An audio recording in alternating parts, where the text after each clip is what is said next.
عجیب. این آشی سمرقند آشی نوروزی است.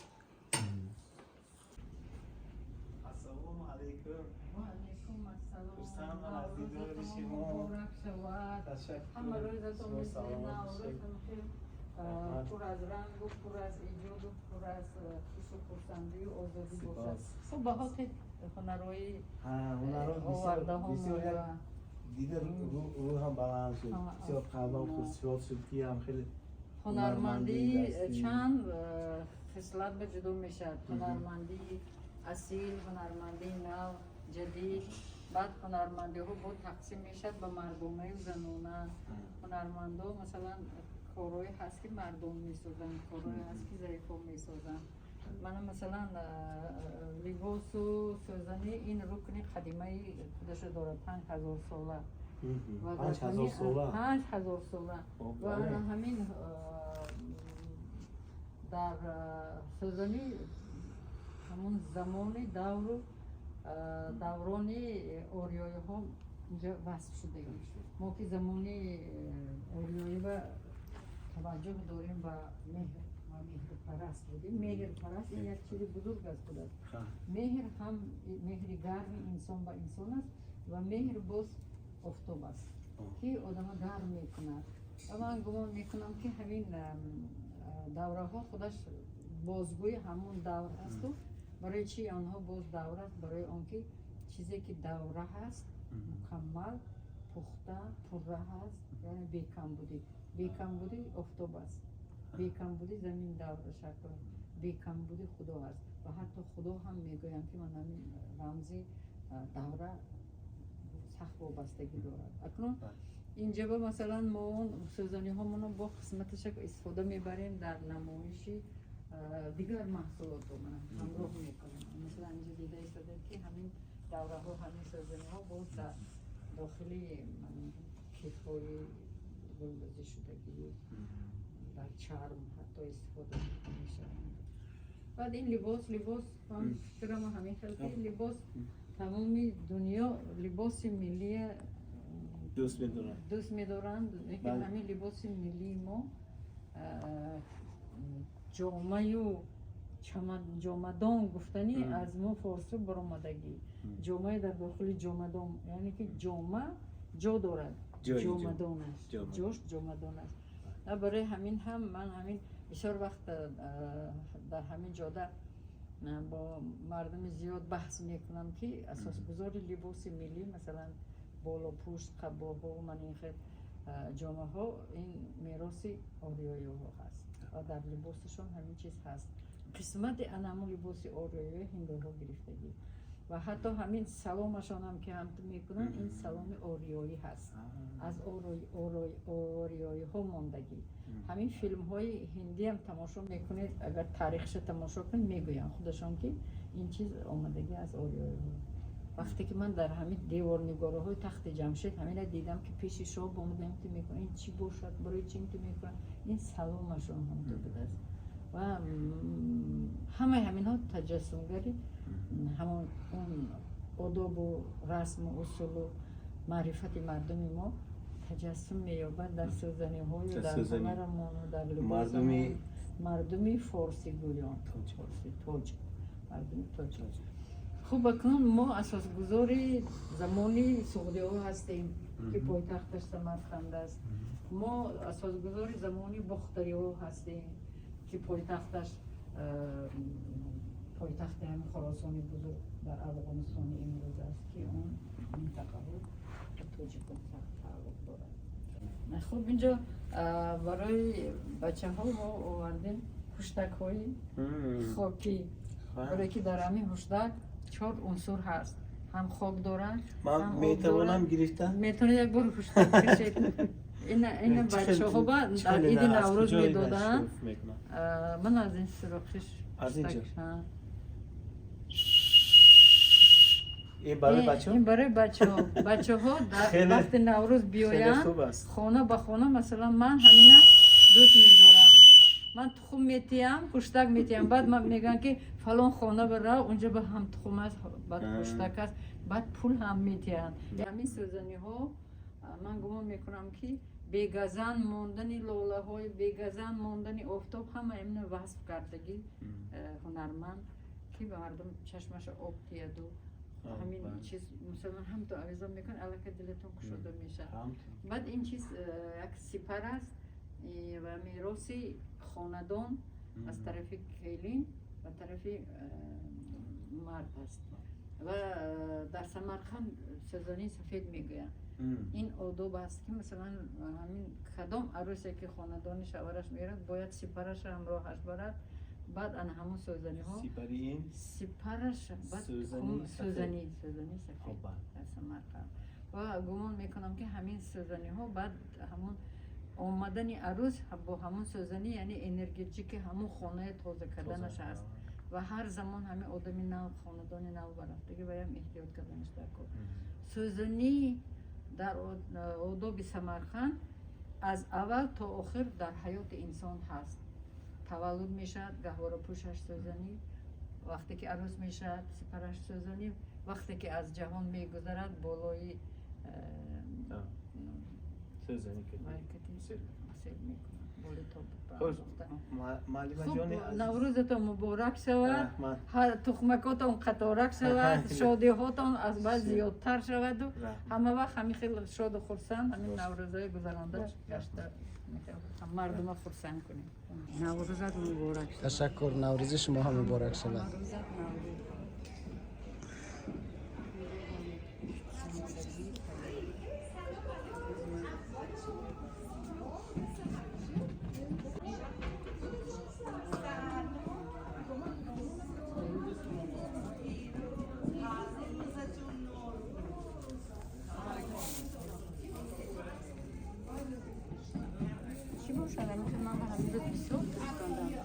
حاضر.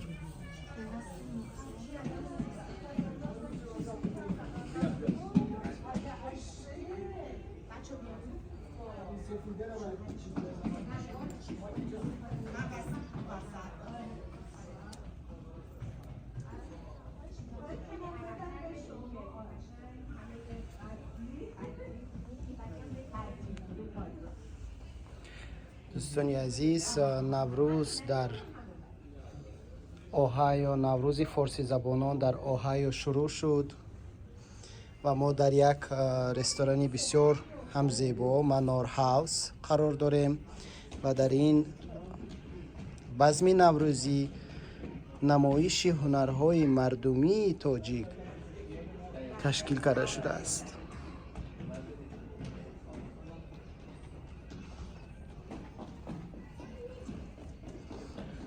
نوروز شد و جمله جهان گشت معطر از بوی خوشی لاله و ریحان صنوبر.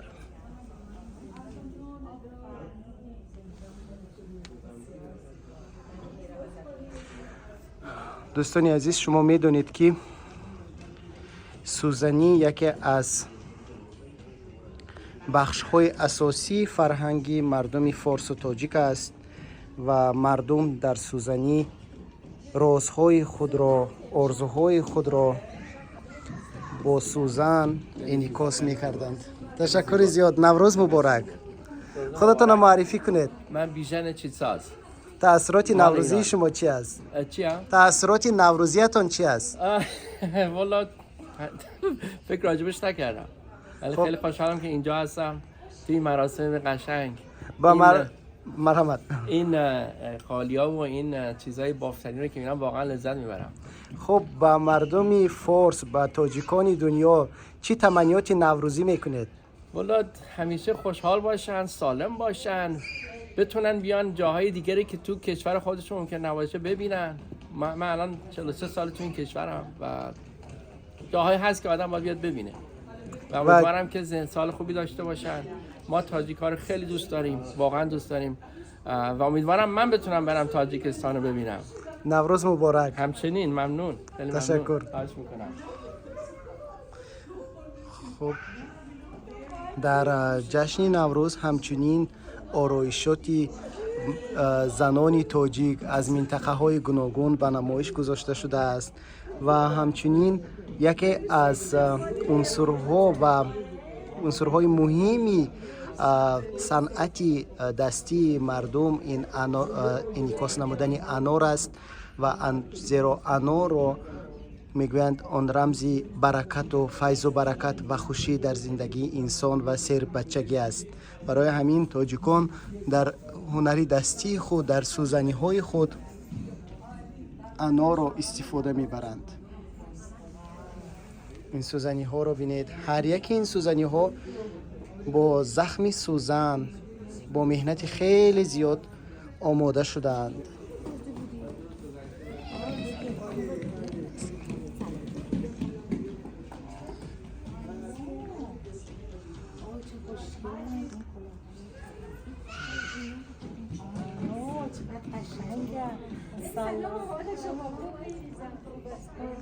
خانم زیبا، نوروز مبارک.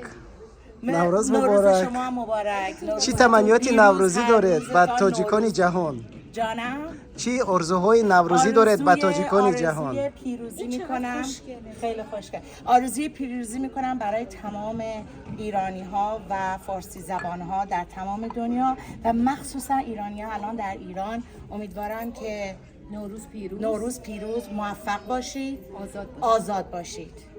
امید آزادی. نوروز این جشن آزادگان است، بله، جشن آزادی بله. هست، و جشن همیشه نو.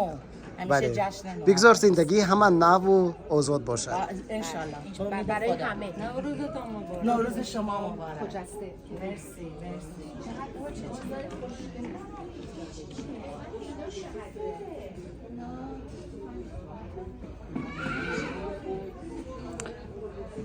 این بوی گل چقدر معطر است. این خوان نوروزی است. خوان نوروزی مردم ایران، تاجیکان، شیرینی ها،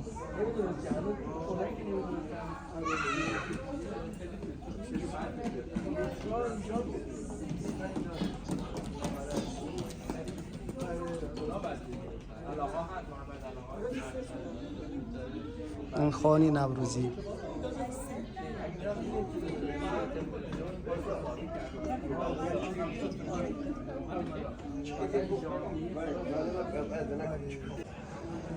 کتاب این شعر از کتاب خزان در بهار سروده خودم هست.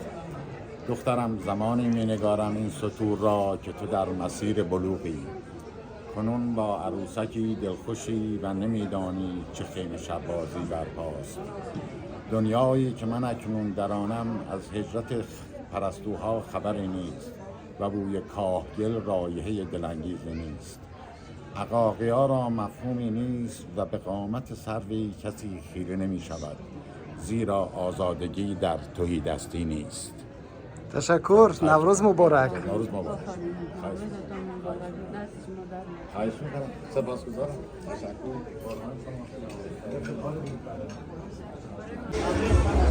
این تاجیکانی گذری اوهایو است.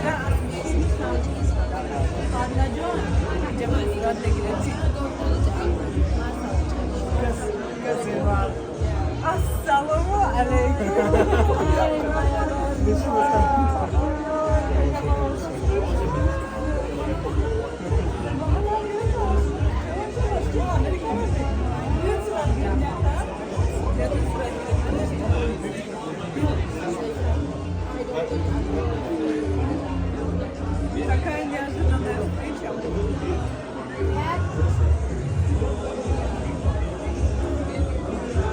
نوروز مبارک شود. تمنیات نوروزی شما چی است؟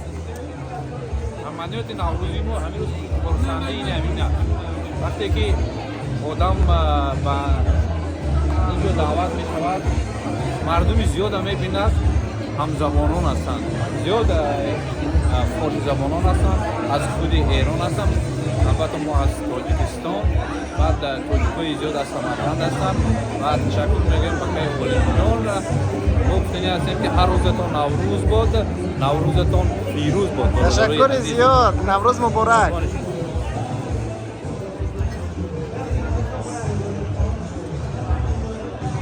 ببینید جشن نوروز یک جشن پرشکوه است.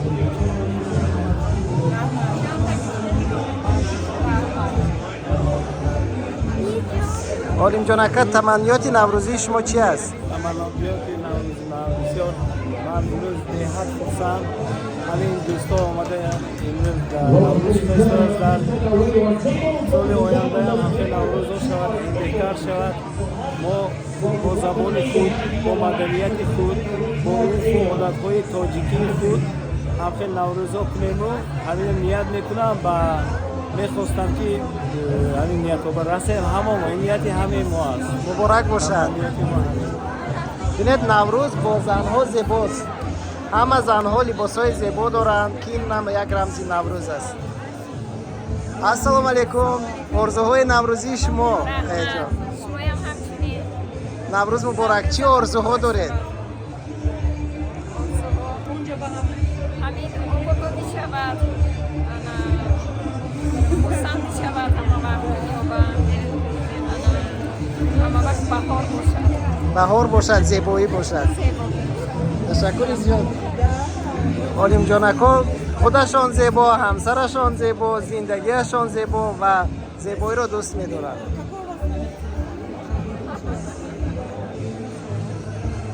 آفرین. مبارک باشد نوروز. نوروز به شما به گذر اوهایو به تاجیکای گذر اوهایو مبارک.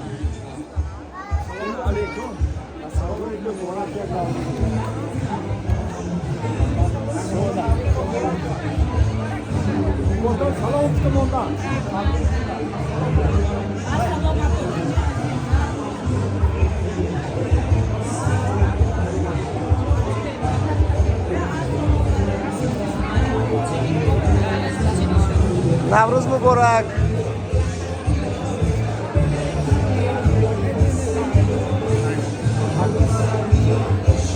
نوروز مبارک.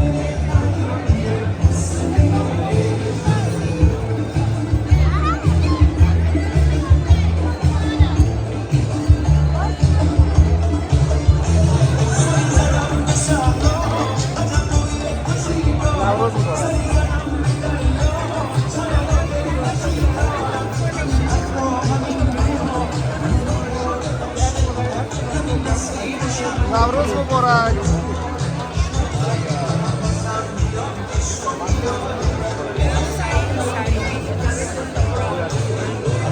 نوروز مبارک. نوروز مبارک.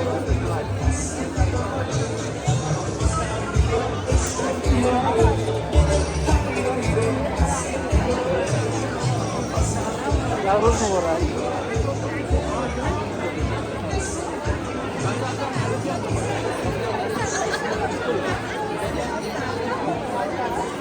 نوروز مبارک.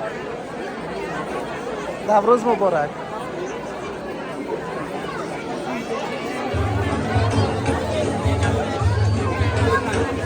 هپی نوروز. نوروز مبارک.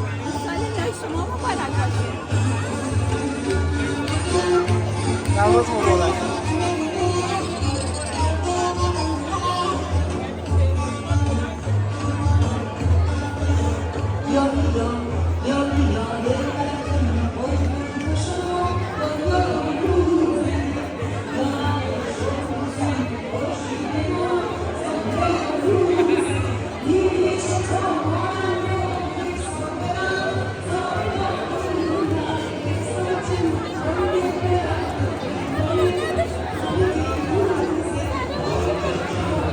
نوروز مبارک.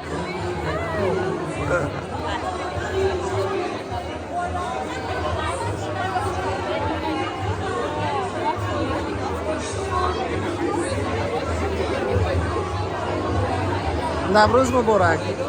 هپی نوروز.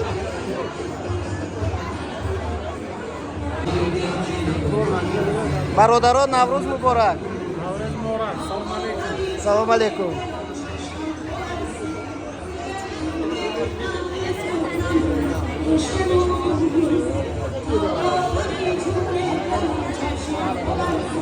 نوروز مبارک. شما از کجا هستید؟ از سمرقند. چی آرزوهای نوروزی دارید؟ چه آرزوها؟ آرزوها چی گفتن میخواست به همه تاجیکای و فارسی زبانای و به تاجیکای گذر؟ نوروز مبارک شود همه با همه ایلانسا سلامت امسال و نوروز خطی بایرام شده. رحمت. لباستون بسیار آریایی است تاجیکانه.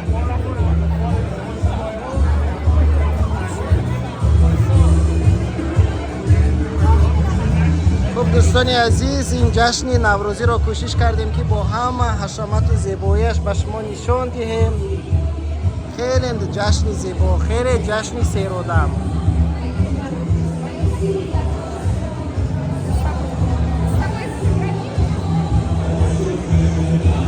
Tajik, our friend, Mr. Marufi, would you please stand up? Please.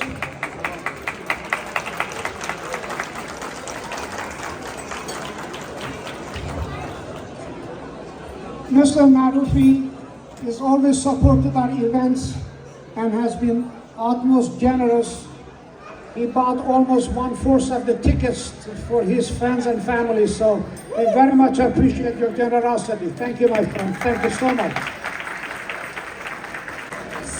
سپاس دوستان عزیز، خوش آمدیدتان.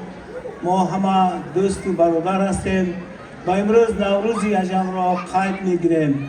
ما همه دوست و برادر، یار و آشنایم. همه یکدیگر را دوست می‌داریم، وفا داریم. همه سوی ملت کار کردیم، از برای ملت خوب پرچم ملت بود شادمان در قلب همه. نوروزتان پیروز باد. همه وقت خرسند باشیم، رقص و تماشا میکنیم. تشکر. فقط میخواستیم نوروز رو تبریک بگیم، انشالله که با شادی و خوبی شروع میکنیم.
و این تاخیر رو در سر کنید. بیا کلاتم بسه سر. ما شدیم تاجیک امشب. آره امشب. میدونید ایرانی های تاجیک ها اینا ملت دیگر نیستن، اینا یک ملت هست. اما میدونم. خب ما تو ایران هم چیز داریم دیگه، متفاوت داریم. قوم‌های شما مثل زنهای خوجند هستید. کجا؟ خوجند، سوخت. کجا چی هست؟ خوجند این شمال. شما به زنهای بدخشان مانندی دارید. آره چه بیا یه عکس از من اینجا بگیر. اوکی بیا گل سرت هم بزن. این لباسی لوری نورآبادی. واو، در تاجیکستان هم نورآباد هست. بله. این دختری نورآبادی است، چه خیلی زیبا، چه خیلی زرین، خیلی زیبا و زرین. نوروز مبارک. نوروز مبارک مامی. آفرین. دوستای عزیز، اینا نوروزی امساله 2023 با آخر رسید گویمان میشد. یک گل زیبا را بینید، بعد برادری ما بینید که چی میگویند. دوستان عزیز، بار دیگر نوروز مبارک. میگویند که یکی از رمزهای اساسی نوروز این سومنک است و در سینسیناتی ایالت اوهایو در گذری توجیکو که شبی در روز خانمان سومنک پختند، این سومنک رو به مهمانان تقسیم کردند و ما با چشیدن این سومنک آرزو میکنیم که خداوند ما را به این نوروز و به نوروزهای دیگر برساند.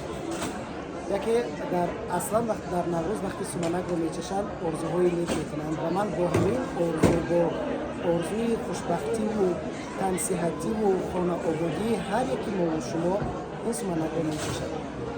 کنی شیرین است خیر خیلی با مزه است و میگویم ای خداوند زمین و آسمان تا به نوروز دیگر ما را رسان.